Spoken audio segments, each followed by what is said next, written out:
do about that, but it doesn't rank anywhere near it. So if that justifies the invasion, which once again devastated southern Lebanon and parts of Beirut, if principles operated, you can draw your own conclusions. But fortunately, they don't operate, fortunately for the U.S. and its clients. This cross-border operation of Hezbollah in 2006 was its first cross-border action of any kind in 6 years since Israel had withdrawn from southern Lebanon, where it had occupied southern Lebanon with U.S. support for 22 years in violation of Security Council resolutions. Meanwhile, Israel daily violates the border throughout these 6 years, as indeed it is doing today. And again, that's with impunity and nothing more than a yawn if it's even mentioned. Well, these new crimes that began on December 27th, they don't fit easily into any of the standard categories, except for one, namely familiarity. They do fit into that category. I've given a couple of examples, and if there's time, I'll return to more. Literally, the current U.S.-Israeli invasion falls under the category of terrorism, at least according to the U.S. official definition of the word, but that does not capture the enormity of the crime. It cannot be called aggression, and the reason is that it's taking place in occupied territory. That's accepted in the West tacitly, and it's basically beyond question. It's recognized by Israeli scholarship. So the most important case I know is the one and only comprehensive scholarly history of Israeli settlement in the occupied territories. It's been translated now into English, called Lords of the Land by Edith Zertel and Akiva Eldar. They point out that, quote, after Israel withdrew its forces from Gaza in August 2005, the ruined territory was not released for even a single day from Israel's military grip or from the price of the occupation that the inhabitants pay every day. Israel left behind scorched earth, devastated services, and people with neither a present nor a future. The settlements were destroyed, the Jewish settlements, in an ungenerous move by an unenlightened occupier, which in fact continues to control the territory and kill and harass its inhabitants by means of its formidable military might, which is exercised with extraordinary savagery, always with firm U.S. support and participation, crucial fact for us, even before the latest onslaught. The U.S.-Israeli assault on Gaza escalated in January 2006, a few months after the formal withdrawal, because Palestinians committed a real crime. They voted the wrong way in a free election, and that's a serious crime. They have to learn that, like others, easy to add examples, that there's a cost to disobeying the commands of the master, who incidentally continues to prate about his yearning for democracy without eliciting ridicule from the educated classes, which is quite an achievement of our educational and cultural system, one of many. Well, since terrorism, the terms terrorism and aggression are inadequate, some new term is needed for the sadistic and cowardly torture of people who are caged with no possibility of escape, while they're being pounded daily by the most sophisticated products of U.S. military technology, provided in the certain knowledge that this is how they'll be used. It happens to be in direct violation of U.S. law, of course, also international law, but for self-declared outlaw states, that's just another minor technicality, so there's no need to comment on it.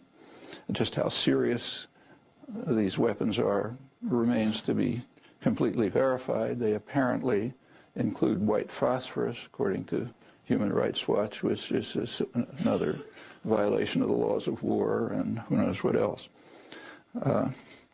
One of the heroic volunteers in Gaza, a Norwegian doctor, Maud Gilbert, describes his sense of horror as an all-out war goes on against the civilian population of Gaza. He estimates that half the casualties are women and children.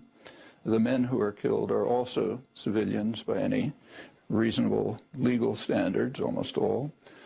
He says that he has scarcely seen a military casualty among the hundreds of shredded bodies, but that's in accord with the Gur Eben principles, which I mentioned, and in fact with consistent practice.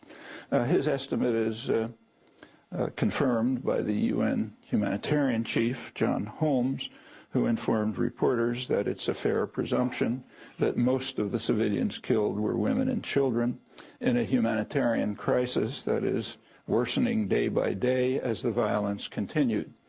Those who don't like that story can be comforted by the words of Tzipi Livni, who's the leading dove in the electoral system, who assured the world that there is no humanitarian crisis in Gaza thanks to Israeli benevolence. Like others who care about human beings and their fate, Gilbert and Holmes pleaded, in fact, for a ceasefire, but not yet. The U.S. blocked the Security Council from issuing a formal statement calling for a ceasefire. There was an official reason, which I'll quote. There was no indication that Hamas would abide by any agreement. Of all the justifications that have been offered for delighting in slaughter, this must rank among the most cynical. Of course, that was Bush and Rice. They're soon to be replaced by Barack Obama, who compassionately repeats that if missiles were falling where my two daughters sleep, I would do everything in order to stop that. He's talking about Israeli children. Beyond that, he's maintained his silence. A few days later, under intense international pressure, the U.S. did back a Security Council resolution which called for what they called a durable ceasefire. It passed 14-0, the United States abstaining. Israel and U.S. hawks were angered that the United States did not veto it, as the usual practice is. The abstention, however, does give Israel, if not a green, at least a yellow light to continue with the slaughter. The resolution called for stopping the flow of arms into Gaza, though not into Israel. In fact, vast quantities of arms continued to flow into Israel. On December 30th, 3 days after the latest invasion, the Pentagon released the fact that the U.S. has commissioned several German ships to bring huge quantities of arms from Greece to Israel. They're just, nobody knows what they are. They're labeled ammunition. I think it was 3,000 tons. The very few inquiries to the Pentagon about what's going on were answered with assurance that the arms would arrive too late to be used in the current assault against Gaza, which is probably correct. The Pentagon also said that they're not really intended for Israel, which is also probably correct, but rather they are being prepositioned in Israel. Israel is regarded as an offshore U.S. military base right in the periphery of the most important region of the world, the oil energy producing region. It's one of its contributions, one of its services to U.S. power. And the arms that are prepositioned there will be, if the Pentagon is accurate, not for Israeli violence, but for U.S. violence. So the next act of aggression in the region can make use of the arms stored there for the purpose. There's much more. If it ever gets reported, it will be, you can predict that it will be